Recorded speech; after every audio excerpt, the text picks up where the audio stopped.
안녕하세요, 풋볼 포레스트입니다. 2024-25 시즌 유럽 축구 최강의 클럽을 가리는 UEFA 챔피언스 리그에 출전할 36개 팀이 모두 선정이 됐고, 지난 주중에 있었던 16강 플레이오프 2차전 경기가 모두 마무리가 되면서 UEFA 챔피언스 리그, UEFA 유로파 리그, UEFA 유로파 컨퍼런스 리그까지 유럽 대항전 3개 대회의 마지막 16강 생존 팀들이 결정이 되었는데, 한국 축구 팬들 입장에서는 UEFA 챔피언스 리그에서는 이강인, 김민재, 황인범 선수까지 총 3명의 선수가 살아남았고, UEFA 유로파 리그에서는 손흥민 선수의 토트넘 하스퍼가 굉장히 좋은 대진을 받게 되면서 커리어 첫 우승에 대한 가능성이 커졌다는 좋은 소식이 전해졌습니다. 이번 시즌 UEFA 챔피언스 리그와 UEFA 유로파 리그, UEFA 유로파 컨퍼런스 리그 등 유럽 대항전의 포맷들이 상당히 바뀌었고, 4개 팀씩 조를 짜서 조별 라운드 경기를 치른 후 토너먼트로 넘어가는 방식이 아닌 리그 페이지 방식이 3개 대회에 모두 적용이 되면서 이번 시즌 유럽 대항전은 모든 참가 팀들이 다양한 팀들을 상대로 많은 경기를 치른다는 부분에서 다소 논란이 되기도 했었는데, 참가 팀들은 8번의 리그 페이지 경기를 거친 뒤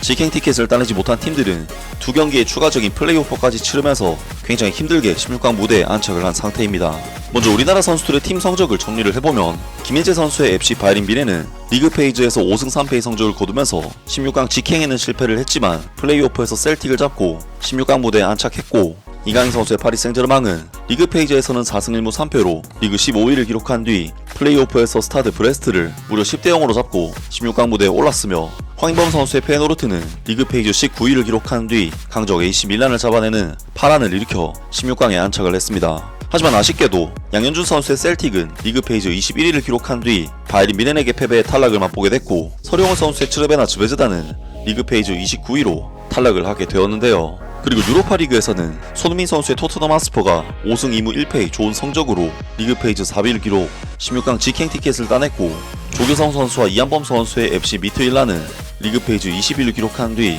플레이오프까지 갔지만 레알 소시에다드라는 강적을 만나 탈락하게 됐고, 결론적으로 UEFA 챔피언스 리그에서는 김민재, 이강인, 황인범 선수가 생존, 유로파 리그에서는 손흥민 선수의 토트넘 하스퍼만이 생존한 상황입니다. 그리고 이번 16강 대진 결정은 리그 페이지 순위가 높은 팀일수록 낮은 팀과 맞붙는 구조이기 때문에 리그 성적이 좋은 팀이 그만큼 좋은 대진을 받을 확률이 높다고 할 수가 있었는데, 바로 어제 모든 대회 16강 대진이 결정이 되었습니다. 일단 챔피언스 리그에서는 PSV 아인토벤 대 아스날, SL 벤피카 대 FC 바르셀로나, 레알 마드리드 대 아틀레티코 마드리드, 보르시아 도르트문트 대 LOSC 릴, 파리 생제르맹 대 리버풀, 바이에른 뮌헨 대 바이엘 레버쿠젠, 클럽 브리에 대 아스톤 빌라, 페노르트 대 인터 밀란이 맞붙게 되었고, 이강인 선수의 파리 생제르맹은 무려 프리미어리그 1위 팀인 리버풀 FC, 김민재 선수의 바이에른 뮌헨은 리그 라이벌 팀인 바이엘 레버쿠젠을 상대로 16강을 치르게 되었는데요. 일단 파리 생제르맹의 경우 이번 시즌 UEFA 챔피언스 리그 페이지 1위 팀인 리버풀을 만났기 때문에 그야말로 최악의 대진을 받았다고 할 수 있는데, 최근 파리 생제르맹은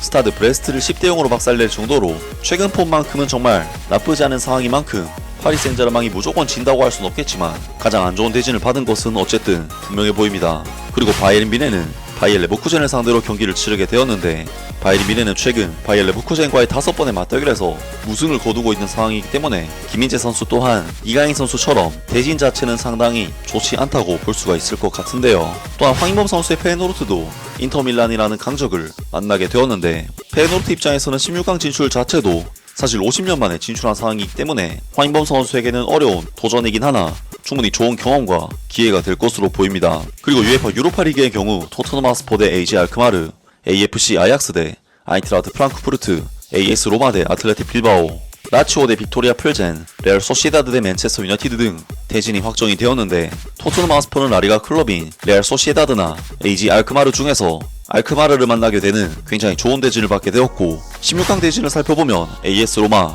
아틀레틱 빌바오, 레알 소시에다드, 맨체스터 유나이티드 등 빅리그 클럽 상당수가 반대편 라인의 자리를 잡고 있기 때문에 토트넘으로서는 대진운 자체는 거의 최상급으로 잘 받았다는 생각이 듭니다. 물론 토트넘이 8강전에 진출하면 아약스 또는 프랑크푸르트를 만나야 하고, 4강에서는 라치오나 올림피아코스 같은 강팀들이 기다리고 있긴 하지만, 분명한 것은 반대편 라인보다는 훨씬 더 수월한 대진을 받았다고 평가할 수 있을 것 같고, 당장 16강 경기부터 레알 소시에다드가 아닌 알크마르를 만났다는 것은 굉장히 운이 좋았다고 평가를 할 수가 있을 것 같은데요. 사실 토트넘 하스퍼는 프리미어리그에서 12위까지 떨어져 있는 상황인 만큼 다음 시즌 유럽 대항전 진출이 상당히 어려운 상황이고, 때문에 손흥민 선수로서는 이번 시즌 유로파 리그에서 우승하는 것이 사실상 토트넘 하스퍼에서 커리어를 딸 수 있는 마지막 기회가 되지 않을까 싶은데, 과연 손흥민 선수가 유로파 리그 트로피를 들어올릴 수 있을지 앞으로 있을 경기도 기대를 해보겠습니다. 아무튼 오늘 영상은 여기까지고요. 영상 재밌게 보셨다면 구독과 좋아요 그리고 댓글 부탁드립니다.